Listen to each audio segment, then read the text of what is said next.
Doctor Piyush Ranjan, एक बार फिर से मैं आपका रुख करना चाहूँगी।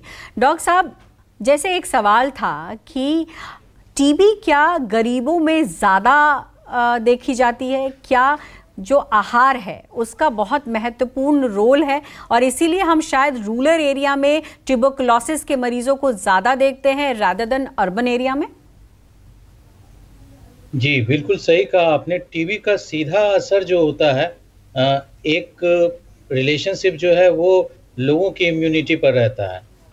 एक मोटे तौर पर अगर कहा जाए तो हमारे आसपास हमारे वातावरण में हर जगह ट्यूबरकुलोसिस माइकोबैक्टीरियम ट्यूबरकुलाई जो है उसके जीवाणु जो है वो तैर रहे हैं। हर आदमी अगर हमारे जैसे इंडेमिक कंट्री में अगर देखा जाए तो ट्यूबरकुलोसिस से इन्फेक्टेड है, लेकिन डिजीज उसे तब तक नहीं होता जब तक कि उसकी इम्यूनिटी उस इन्फेक्शन को कंट्रोल करके रखती है। तो इसका एक जरूर इम्पोर्टेंट ये है कि माल न्यूट्रिशन के केसेस में ऐसे लोग जो कि समुचित आहार से वंचित रहते हैं, उसमें ट्यूबरकुलोसिस के बीमारी के ज़्यादा मामले देखे गए हैं। और इसी वजह से ऐसा ये अभी हमारे सरकारी कार्यक्रम में भी टीबी कंट्रोल प्रोग्राम में भी आया है कि जो टीबी के मरीज हैं उनको जो है वो धनराशि दी जा रही है ताकि वो अपने जो न्यूट्रिशन जो है उसको वो बेहतर कर सकें और टीबी के ट्रीटमेंट को जी यहाँ पर मैं बिल्कुल ये जानकारी भी देना चाहूँगी कि सरकार की तरफ से कई बड़े निर्णय लिए गए हैं और जिसमें एक निर्णय ये भी था कि टीबी के पेशेंट को गोद लिया जाए और गोद लेकर उनके पालन पोषण और तमाम उनके जो खान पान है उसका ख्याल रखा जाए, और जिसमें कई लाख लोगों को गोद भी लिया गया है, राज्य सरकारों ने भी गोद लिया है। तो ज़रूरत है इस स्टिग्मा से बाहर आने का, लोगों को सामने आकर डॉक्टर से बात करने का कि इस परेशानी से आप जूझ रहे हैं और तभी ये हो सकता है कि इस बीमारी से आपको निजात मिल सके। डॉक्टर सैनी, आपके पास आना चाहूँगी। सर, आपने अलग अलग टाइप के टीबी के बारे में बताया, लेकिन यहाँ पर मान लीजिए कोई स्वस्थ व्यक्ति है, उसको सिम्टम नहीं है, तो क्या उसके टीबी होने के चांसेस हैं या नहीं? अगर मान लीजिए कि वो किसी के संपर्क में नहीं आया है, लेकिन बावजूद इसके क्या ऐसा संभव है कि किसी को भी टीबी हो सकता है? और अगर हो सकता है तो कौन से कॉमन टीबी हैं? देखिए, टीबी इन्फेक्शन होना और टीबी की बीमारी होना ये दोनों अलग अलग चीजें हैं। तो एक बार अगर हम किसी ऐसे एनवायरनमेंट के अंदर हैं जहां प्रॉपर वेंटिलेशन नहीं है और एक टीबी का इन्फेक्शियस पेशेंट मौजूद है और हम भी उसी एनवायरनमेंट में कुछ समय के लिए रह जाते हैं, तो उससे हमें टीबी का इन्फेक्शन हो सकता है।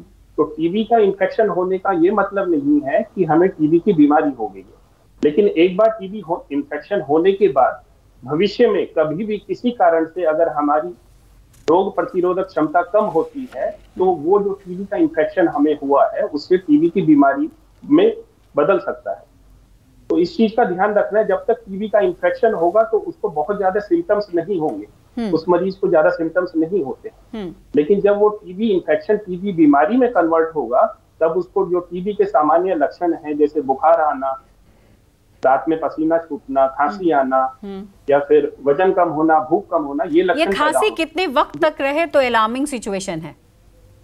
अगर 2 हफ्ते से ज्यादा की खांसी है तो हमें जो भी निकट का स्वास्थ्य केंद्र है वहां पर जाकर अपना टीबी के बारे में जांच कराना चाहिए। इसके अलावा क्या सिम्टम होते हैं डॉक्टर साहब? आपने 1-2 और जिक्र किया है, थोड़ा और हमें इसके बारे में विस्तार से बताएं।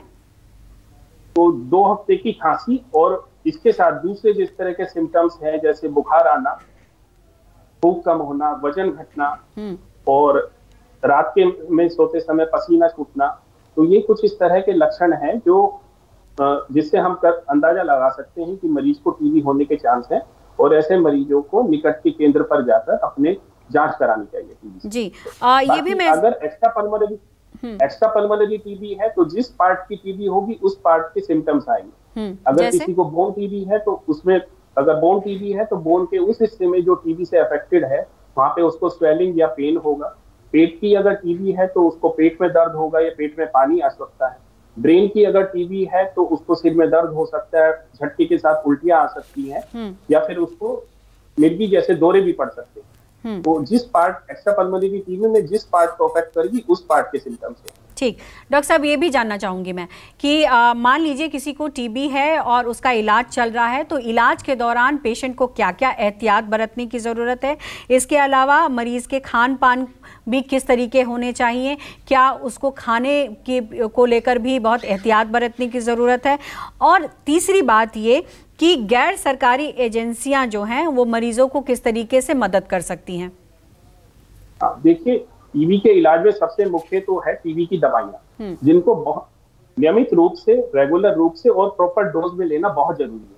हमने देखा कि काफी मरीजों को जो दवाइयाँ हैं वो प्रॉपर डोज में नहीं मिल रही होती हैं, और जिससे उन मरीजों की टीबी ठीक नहीं हो रही है और उसमें ड्रग रेसिस्टेंस होने के चांस भी रहते हैं। तो सबसे जरूरी है प्रॉपर टीबी की दवाइयाँ प्रॉपर डोजेज में मिलना, उनके वेट के अकॉर्डिंग टीबी की दवाइयाँ मिलना बहुत जरूरी है।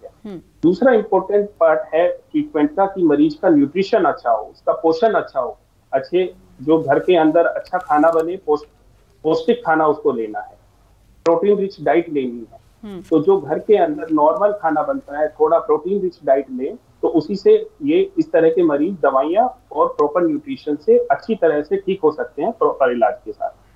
जो आपने पूछा कि कुछ जो नॉन गवर्नमेंटल ऑर्गेनाइजेशन या एनजीओ हैं वो किस तरह से, तो सरकार की जैसे आपने बताया कि 2 तरह की योजनाएं चल रही है। एक निक्षय पोषण योजना, जिसके अंतर्गत सरकार टीबी के हर मरीज को जब तक उसका इलाज चल रहा होता है 500 रुपए डायरेक्ट उसके बैंक में ट्रांसफर करती है, जिसको डीबीटी या डायरेक्ट बैंक ट्रांसफर बोलते हैं। दूसरी जो योजना आपने, जिसमें प्रधानमंत्री टीबी मुक्त भारत योजना के अंतर्गत जो मेजर प्रोग्राम है निक्षय मित्र योजना, जिसमें हम कोई भी व्यक्ति किसी भी टीबी मरीज को गोद ले सकता है या अडॉप्ट कर सकता है, और उसको हर महीने लगभग 1000 रुपए की एक फूड बास्केट, जिसके अंदर वो आटा, चावल, दाल, इस तरह की चीजें उनको दे सकते हैं। बिल्कुल। कुछ एनजीओ के लिए भी ये योजना बनाई गई है कि वो निक्षय मित्र के योजना के पोर्टल के जरिए लगभग 100 मरीजों को, एक एनजीओ या एक ऑर्गेनाइजेशन 100 टीबी के मरीजों को अडॉप्ट करके उनको इस योजना का लाभ दे सकते हैं।